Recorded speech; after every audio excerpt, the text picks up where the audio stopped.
While millions of Americans struggle with spiking gas prices, the North Bay town of Windsor could be turning to the pump to help deal with its deficit. A town council meeting is just getting underway right now to discuss repealing the town-wide ban on building new gas stations.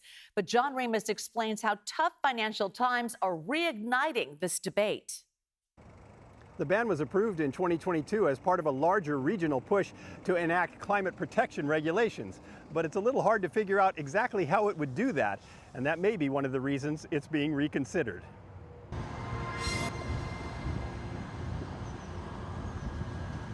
There are 4 gas stations in the town of Windsor, and that's how they wanted it to stay. At least that's how they felt 4 years ago.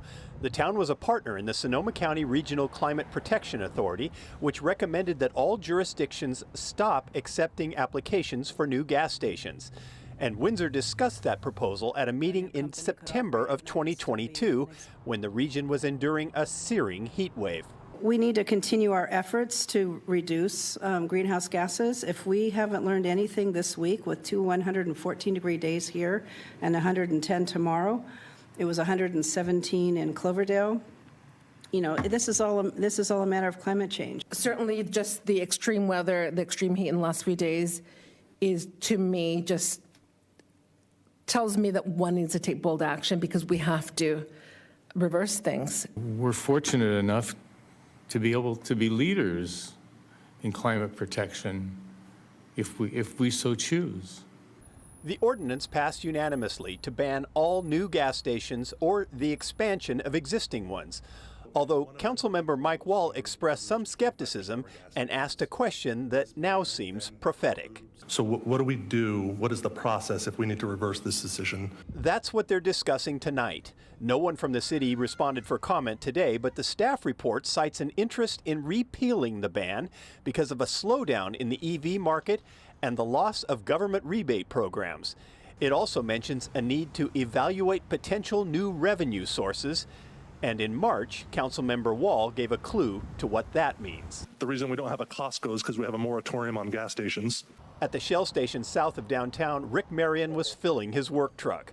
Oh, that doesn't shock me. 150 bucks. He says he was running on fumes because he had to drive so far to get to the station. And while he understands the city was trying to do the right thing, he didn't think the ban was a very practical decision. It comes down to the point where they don't have enough electric to keep cars charged anyway. So, I mean, if we all went electric, we wouldn't be able to deal with that. So we're kind of in a quandary right now. Mike Hooper was tending to Mother Earth in the town's community garden.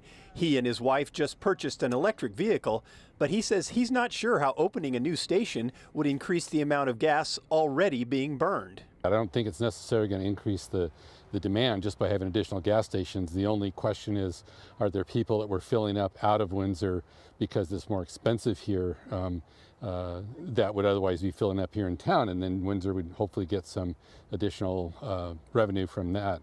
And at the Windsor Town Green, Callie Grossbeck didn't understand what the fuss was all about. If there's like a new gas station, I wouldn't see the problem of it. Like if someone needs to get gas, just like get gas. I mean, there's no doubting the sincerity of those who want a ban. The question for the council now is, has it really done anything to save the planet, or should they be trying to save their budget? All right, so the town of Windsor estimates it could have a $6 million annual deficit after 2027 if it maintains current spending levels right now. The 4 gas stations in town contribute about 8% of the town's sales tax revenues. That can be up to $400,000 per year.